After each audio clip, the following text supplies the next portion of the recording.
আসসালামু আলাইকুম ওয়া বারাকাতু। কেমন আছেন সবাই? আশা করি সবাই ভালো আছেন। তো আমার শর্ট ভিডিওতে অনেকেই দেখছেন যে আমি ওমানে চলে আসছি আমার হাসব্যান্ডের কাছে।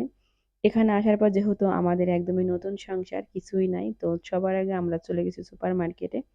যদিও আমরা কয়েকটা মার্কেটে গেছি, আমাদের অনেক কিছু কিনতে হইছে। তো ১ম এ আমরা এখানে বলে না বাঙালিদের খাবার, খাবার না হলে তো বাঙালিদের চলবে না। সবার আগে ভাত, ভাত আমাদের প্রধান খাদ্য। ভাত তো আমাদের খেতেই হবে যতই বাহিরের খাবার যাই খাই না কেন। তো সেজন্য সবার আগে চলে আসলাম বাজার নিতে। এখান থেকে চাল, সবজি যা লাগে আরকি সবকিছুই নিতে হবে। তো এখানে যেহেতু আসছি আর আমি যেহেতু একজন কনটেন্ট ক্রিয়েটর, আমি ছোট হই আর যাই হই আমাদের ভিডিও করাটাই। তো সেজন্য আমি একটু করে ভিডিও করে নিতেছি যেহেতু আমার একটা চ্যানেল আছে, একটা পেজ আছে সেখানে আমার ভিডিও দিতেই হবে। আমি কিন্তু এখানে কোনো শো অফ বা কোনো দেখানোর জন্য করছি না। জাস্ট আমি যেখানে আসছি এখানকার ভিডিওগুলা দেশে থাকতে দেশের ভিডিও করতাম আর এখানে আসার পরে এখানের ভিডিও করছি। তো এখানে আমি নানা রকমের কিছু ছবি তুলে নিলাম। এগুলো একটু করে শেয়ার করলাম।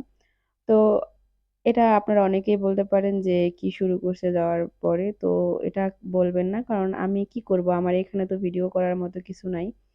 আগে যেহেতু আমি রান্নার ভিডিও করতাম, এখানে আসার পরে রান্না করার তেমন মানে তেমন একটা রান্না করতে হয় না। সেজন্য আমার এই ভিডিওগুলাই করতে হবে। এখন থেকে প্রায় ব্লগ ভিডিওই দেখবেন বেশিরভাগই। তো আমি এখান থেকে দেখুন আমি অনেক কিছুই নিছি ফল, তারপরে সবজি যা নেওয়ার দরকার আমি নিছি। এখানে যে প্রচুর আমের দাম, আম কাঁঠালের দাম। দেশে আমরা কত কম দামে খাইছি সেগুলো এখানে অনেক বেশি বাজেটে কিনতে হয়। তো ওমানি টাকা হিসেবে কম কিন্তু বাংলার টাকা ধরলে অনেক টাকা হয়।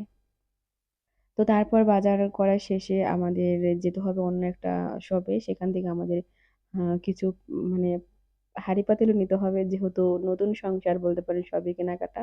তো আর ভিডিওটা লম্বা করব না, ছোট ভিডিও করলাম। আজকের ভিডিওটা এখানেই শেষ করব। সবাই ভালো থাকবেন, সুস্থ থাকবেন। আসসালামু আলাইকুম ওয়া রাহমাতুল্লাহি ওয়া বারাকাতুহু। আল্লাহ হাফেজ।